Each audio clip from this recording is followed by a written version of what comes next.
Thanks for staying on. Some youths in the Kpong area near Tema have embarked on a demonstration.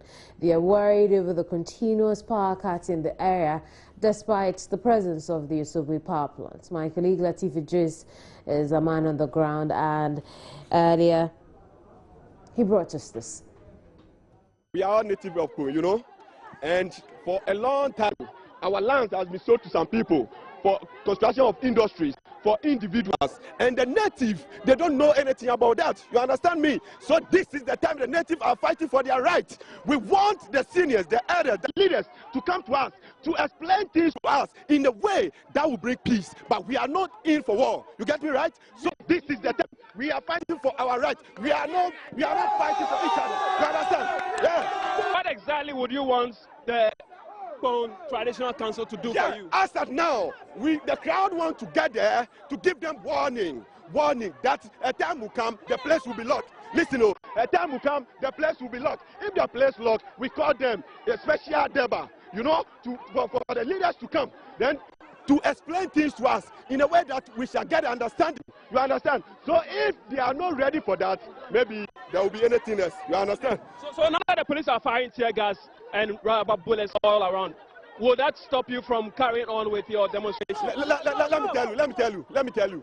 Those people over there, they are afraid. And the police people are there to defend them.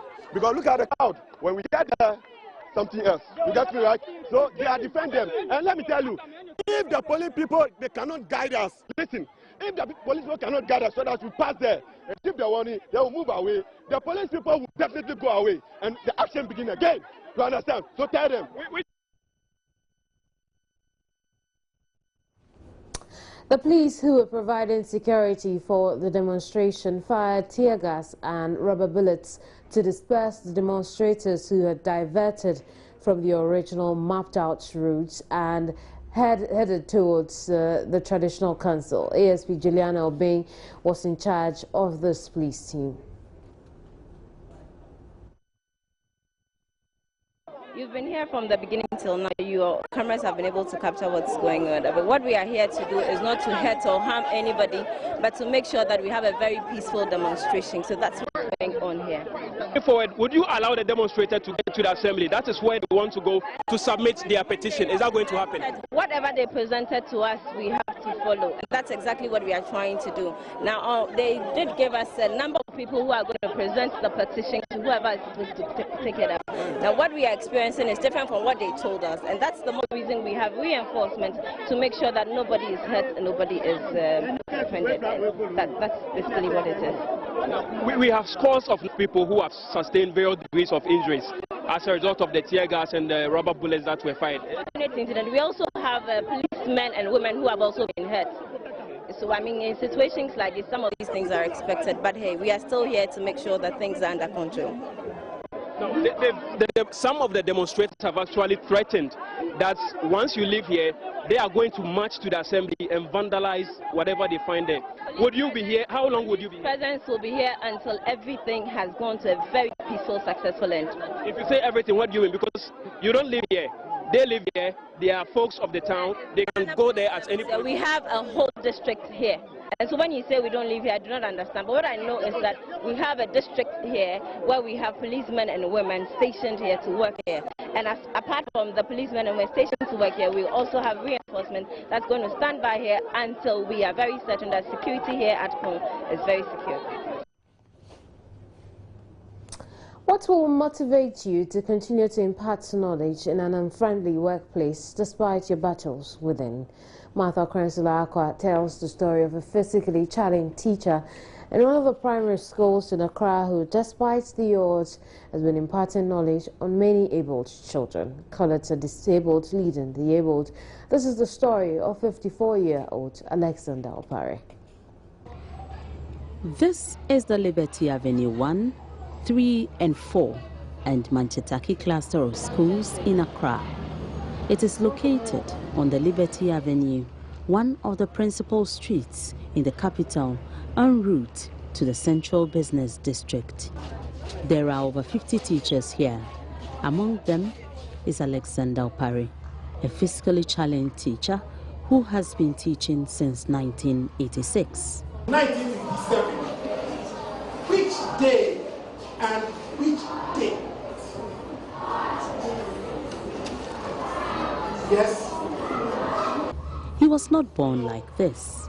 A polio attack he suffered when he was 10 years left him permanently disabled. We were not having any medical facilities as we have today.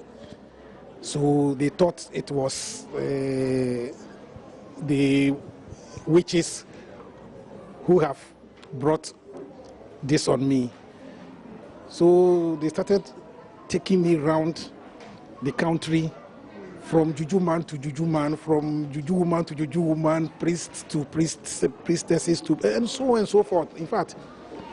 And when my mother found out that she had spent all her money and everything on her, she also, gave it to God to take care of what will happen next to me.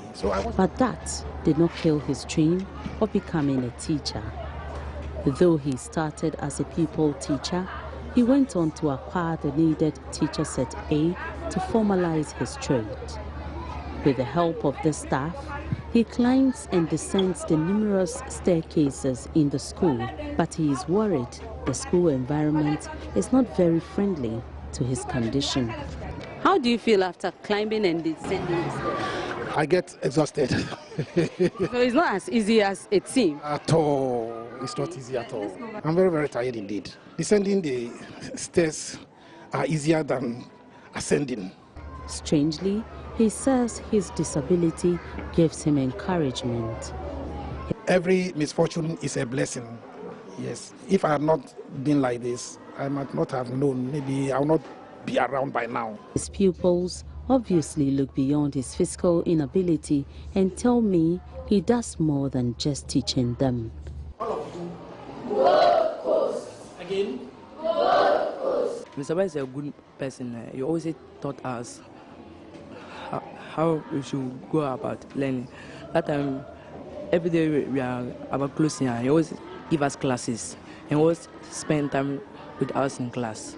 So always teach us how to learn. He always make sure that we should be short in learning.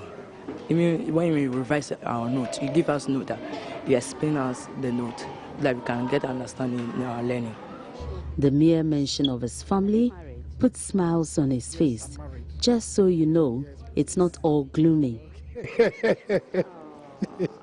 At least the story about family brings a smile on your face, and I like that. Yeah, okay. I'm married.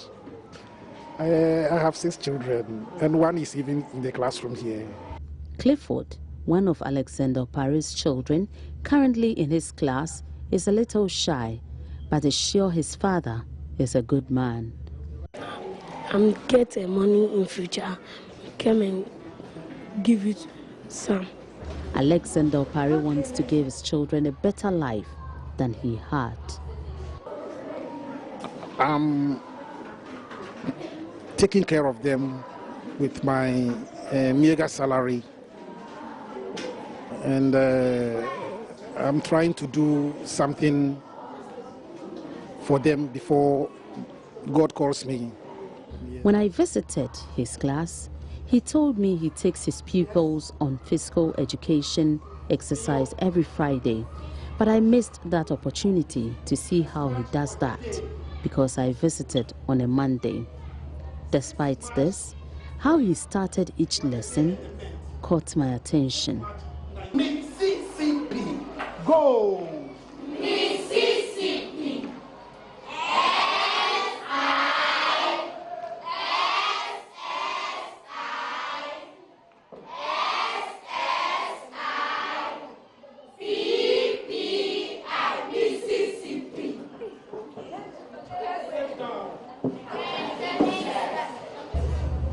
Martha Krensolakwa for Joy News, Accra.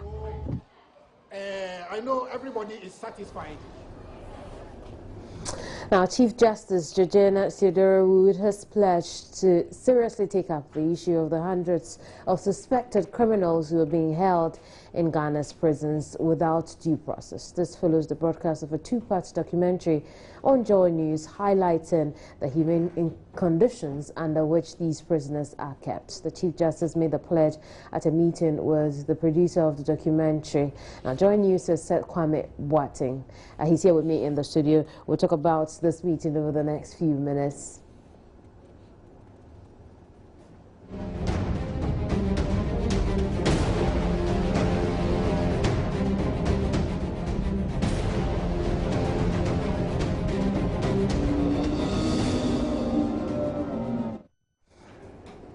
So it's good to have you here. Good to be with you. How did you meet the Chief Justice? Well, so I was home yesterday when I got a call from her office that she wanted to meet me about this documentary. So this morning I went to her office and she received me. We had a nice, good chat about the documentary that I produced for Joy News. Right. Now, what exactly does she speak about as far as this meeting is concerned? Well, she told me that she's grateful I had done this work and that she was going to work with what I have in the documentary. She's promising that she would work on this and ensure that the issues I raised in the documentary are addressed. And she reiterated, I promise you, I'm going to work with it. So we look forward to that. Yeah. So what's the next step from here? Well, so I would say this is the second big news that we have received from this documentary, the release of Ya Faustina. And this afternoon, the Interior Minister also wants to meet the producer and management of Joy News for discussion on the issue. And I should also state that a number of lawyers have also called. Some are willing to travel all the way to Tamale to defend some of their remand prisoners. So we thank God for that. Some are going to Sunyani, Kumasi, and Tamale to defend them. You had first-hand experience of what it was like for these prisoners. Share that with us. How bad is it? Oh. One of them told me that you should not curse your enemy to even go or come here. Don't curse your enemy to be imprisoned. Now that's how bad it is. That's how bad it is. Even your enemy. Because where to sleep, imagine 70 or 75 people sleeping in one small room. Some will squat till the next day, some will stand till the next day. Even the food they eat, the sanitation, the stench there is a problem. Did the Chief Justice indicate what her next moves will be in her promise? Well, she only told me, thanks for this. I'm going to watch it. And I promise you, I'm going to work with it. And I'm sure you'll be following up on it, so we'll Definitely. get to know what's going to happen. I'm going to follow up on that. Well, thank you very much, Seth, and especially for the hope that you have brought to the many prisons. I'm sure they'll be so happy to see you anytime you go there. It's a teamwork. Thank you. Indeed. Now, the High Court in Accra has reviewed the bail conditions for the former president of the Ghana Real Estate Developers Association, Alex Cheneboa. He is standing trial for alleged involvement in Simbox fraud until he meets the new bail conditions. Dr. Cheneboa will be held in prison custody. A man in court, Kwache Afrenyama, joins us with more. Hello, Kwache. Hello, Kwache. Kamini, I can hear you. Now, what are the new bail conditions? Well, the new bail conditions are 200,000 Ghana cedis with two sureties, one to be justified, but Dr. Cheneboa will still have to report to the CID headquarters on Mondays and Fridays. I'm sure you remember that last week, the Chief Justice directed that Dr. Cheneboa's docket be transferred from the Magistrate Court to the High Court. Hearing on the case the first time, Presiding Judge Efia Sewa Asariboche indicated that the bail condition set by the lower court, that's the Magistrate Court, in her view was not stringent enough. And I'm sure you remember as well that the Magistrate Court has set the businessman's bail condition at 50,000 Ghana cedis with two sureties, one to be justified. So in view of this, the judge mentioned that she had to review the amount to upward to 200,000 Ghana cedis because Dr. Cheneboa's alleged conduct has cost the state in excess of 900,000 cedis. And in her view, it is appropriate to increase the amount to that figure now. But his lawyers now are trying to work around the clock to ensure that they're able to meet it. But until they meet that bail condition, Dr. Cheneboa will be in the custody of the CID. I see. But then again, share with us, why did the courts change these bail conditions?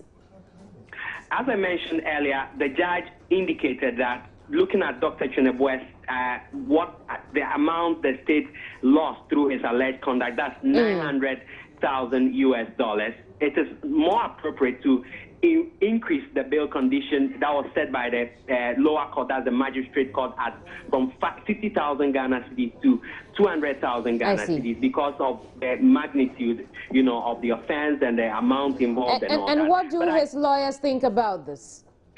Well, his lawyers refused to comment on the matter, but after court proceedings today, I spoke to Dr. Cheneboa himself about what he makes of this entire trial, how events have unfolded over the past couple of weeks after his arrest. And he says that he thinks that the media, in his view, is waging a war against him. He sees himself as a friend of the media. He says that he's not happy with the negative twist. Those are his own descriptions given to the entire matter through some reportage by some media houses.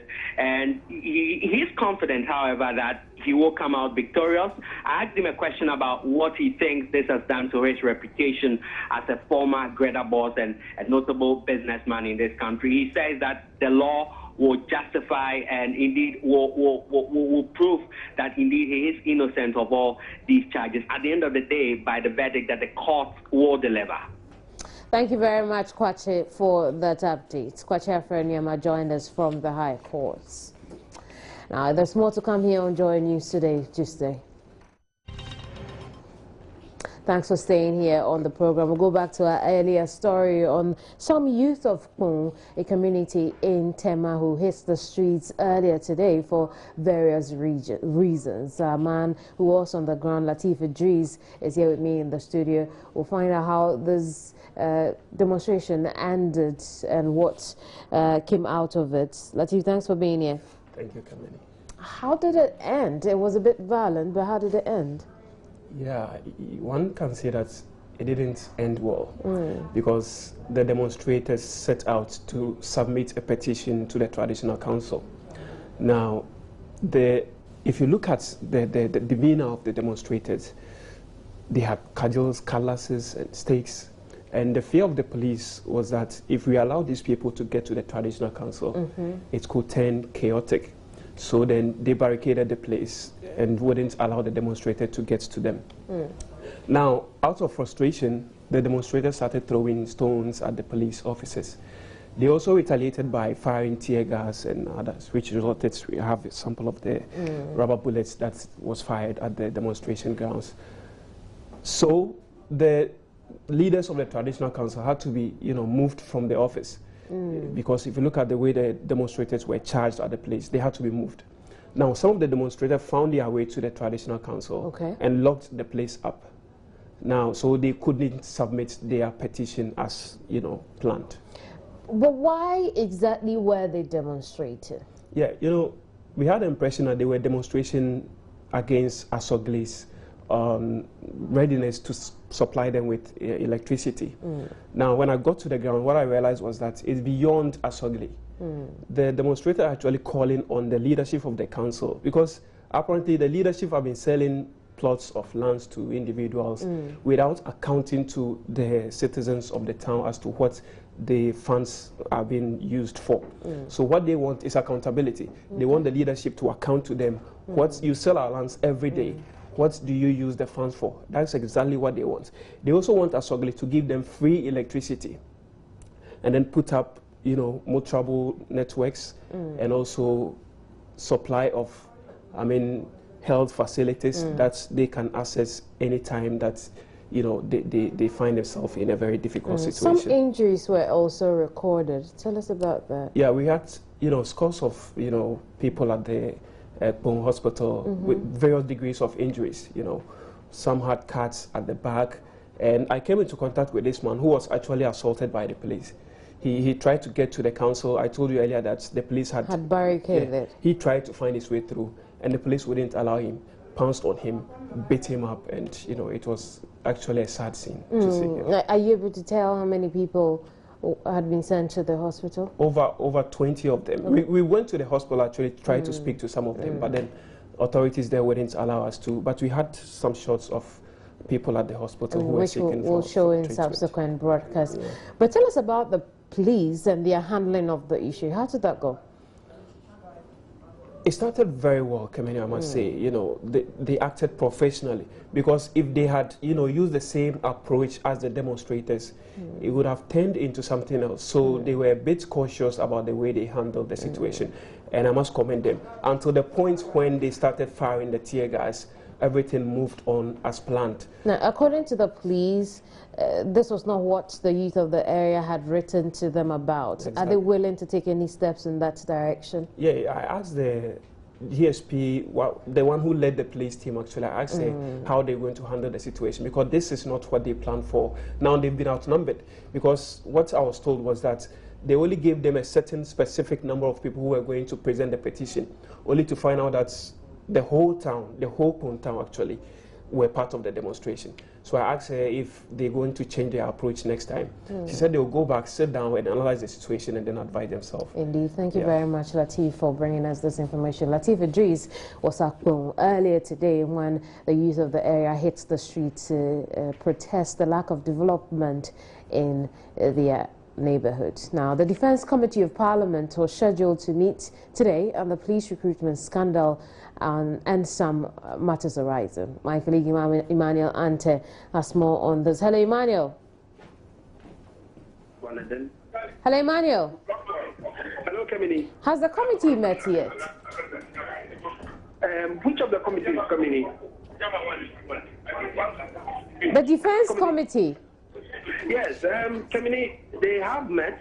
But, I just finished speaking with the ranking member of the committee, Major Retired Derek Udro, and he informed me that they have met, and the meeting was not supposed, the briefing of the police hierarchy was not supposed to be today. It's supposed to be on Thursday. They met today to make to draw up a plan that will let them meet the police for them to come and brief the House on the matter. So they have met, but not with the police officials. The police officials are supposed to be on Wednesday, Kennedy.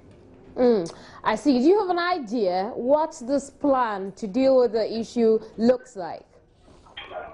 Come again, Kennedy. I'm asking, do you have an idea of the plan that the committee is putting in place? Well, from what Major Derek told me, it means that they have the first briefing that the police came to the House to come and brief them on is already done. It's already done, but they have gotten some more information from the general public. Issues have come up, and so they will want the police to come and clarify certain things that are that are in the media space at the moment, and then they will go on with their meeting and then give their recommendations to the House for its approval. But on the issue of the EC coming to the House, the EC appeared before the House. Come again? Has he appeared before the House yet? No, the EC has not appeared before the House, and the members are eagerly waiting for the EC to come to the House to brief the House on what is going to happen on the way forward. I have with me here the MP for Subin, Isaac Osei, to tell me what their expectations are, what they expect the EC to come and address the House on. Honorable, you're welcome to join me. Yeah, thank you. Now, you've been waiting for a while now, and you're supposed to go into a joint committee, a committee of the whole meeting with the EC. It's not here yet. You're yet to meet them. But what are your expectations? What do you expect the EC to come and tell you? Well, first of all, we all know that the election should have been held on March 3rd. So we want to have a clear understanding as to what went wrong, which necessitated this court action. So perhaps they will give us the reasons why we are where we are. And then secondly, we want to know what steps the EC will take going forward. We believe that they ought to come up with regulations covering the election, and this may come in the form of a constitutional instrument, which has to be laid and which will become effective over a 21-day period. We want to know the time schedule for this. And then we want to have an understanding of the details of the arrangement. And we also asked the Minister of Local Government to appear before the House. And we asked for him to appear because once the life of the present assembly lapses, it will mean that there's a vacuum which has to be filled. To the best of my knowledge, there's no law, which governs what happens in the interim. And therefore, the minister will have to explain to Parliament what sort of arrangements are to be put in place, especially when it comes to expenditures by the various MMDAs, the various MDAs, the municipal and district assemblies. And I realize too that the finance minister is also built to appear before the House. Because a lot of money has been spent already, and I'm quite sure that additional funds will be required. I don't know whether the finance ministry is going to pay out of contingent funds, or that we'll have to wait until Thursday when they come up with their reviewed budget, which must of necessity either provide contingency funds or provide some money for the EC somewhere, a budget line for the EC to be able to conduct this election. Right. Now, we know that Parliament will be rising in the next 2 weeks or so. The maturity period for an LI or a TI to mature is 21 days. And it's less than 21 days to the time Parliament will rise. How soon do you expect the EC to bring the new bill that he wants to bring to the House to really give it a mandate to conduct this election? Well, the fact of the matter is that even though we are going on recess, we are not going on recess ad infinitum. We are going to come back. So when we get back to the House, I'm quite sure that if it's already been laid, we will just continue. However, leadership and the Speaker, working with the Speaker, can also recall Parliament. I don't anticipate that this will happen because a lot of people want to go back to their constituencies and do constituency work, which is also an important part, of the mandate that we have. Emmanuel, we'll leave it here for now. Thank you very much for that report. Emmanuel Ante joined us from Parliament. Well, now, the Deputy Minority Leader in Parliament is challenging claims by the government that Ghana's current economic growth rate is 7%. Speaking on Joy FM Super Morning Show, Dominic Nitiwol says the growth rate rather stands at 3.5%. It was part of a discussion on the minority's response to President Mahama's State of the Nation address. Mr. Nitiwol suggested that the weakening economy is a reason for the fast depreciation of the cedi. Okay, that's all that we are telling you. We are not going out there to do. That's why I said I was very happy that you brought up, but let's do the real numbers on the ground. Isn't it true that when President Kufuor was taking office from Rawlings on the 7th of January 2001, it was 0.02, and when he was leaving office on the 6th and handover on the 7th 2009, it was 1.11. And today, as we sit today, 6 years down the line, you have moved from 1.11 to 3.5. It's a simple fact. Can I read that for you? It's straightforward. This is the minister's budget statement, page 13 of the 2015 budget. Exchange rate. Mr. Speaker, the cedi continued to weaken on the domestic market amid demand pressures, largely for oil imports in the context inadequate foreign exchange supply. In the interbank market, over the 9-month period of 2014, the cedi depreciated by 31.2% against the US dollar. I'm saying that, Honorable, that is not how we calculate the exchange rate. If you want to do nominal arguments, fair enough. But I'm telling you that there are standardized and approved ways of determining depreciation determining inflation. So, Kojo, who do you believe?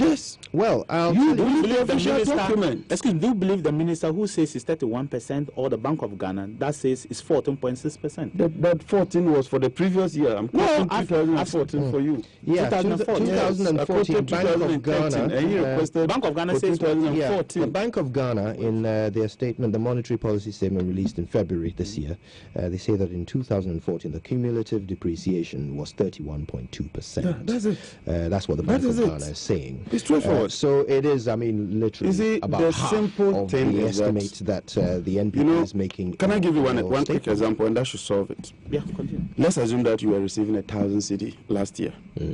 This year you received 2,000 cedi.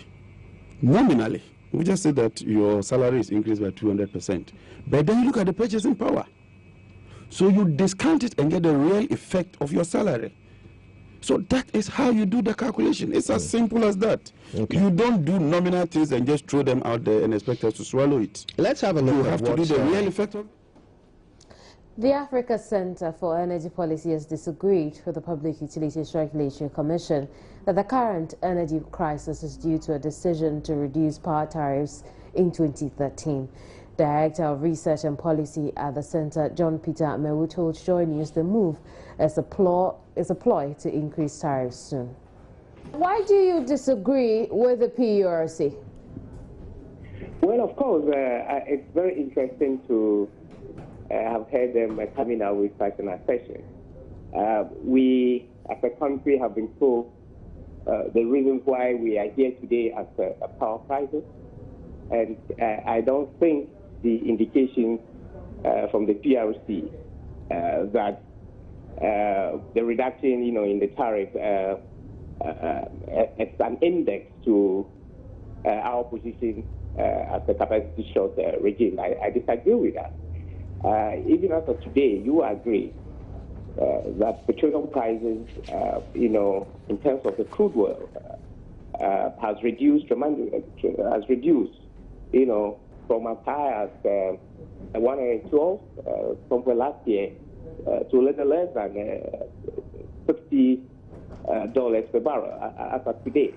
And so what that means is that if the petroleum products, of course, were also built into the thinking of arriving at the tariff. So don't forget, Ghana, our electricity is derived mostly from hydro and combined cycle turbines. That depends on the feed that we call the light crude oil or the gas. So if the prices of those products are, of course, coming down, what we should be expecting now is even a further reduction in the tariff prices at the benefit.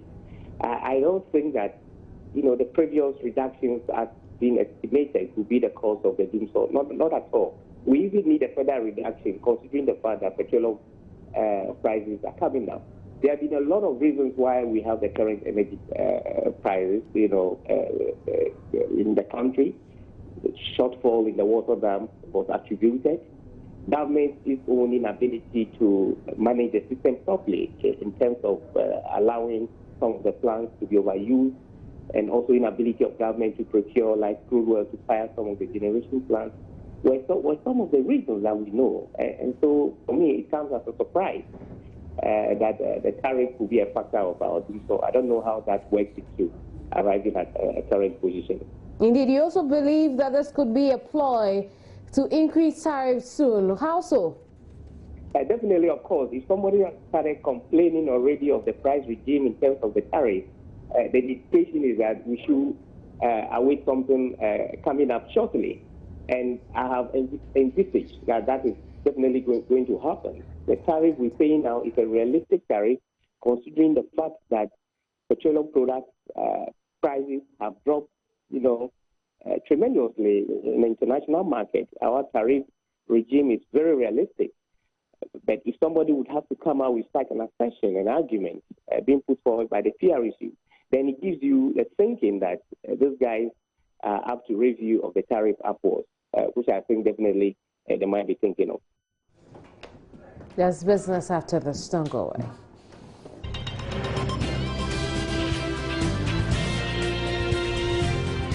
Well, thanks for staying here. There's top stories here on the program. Some youth of Bo in the Greater Accra region hits the streets to protest what they say is an illegal sale of land in their community. High Court in Accra reviews bail conditions for former president of the Ghana Real Estate Developers Association.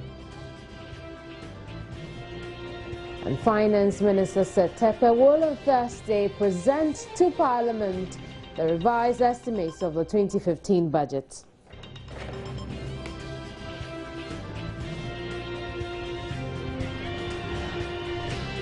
There's more news on MyJoyOnline.com. Thank you very much for your company here. My name is Kimini Nyamani. I'm going to have a good day.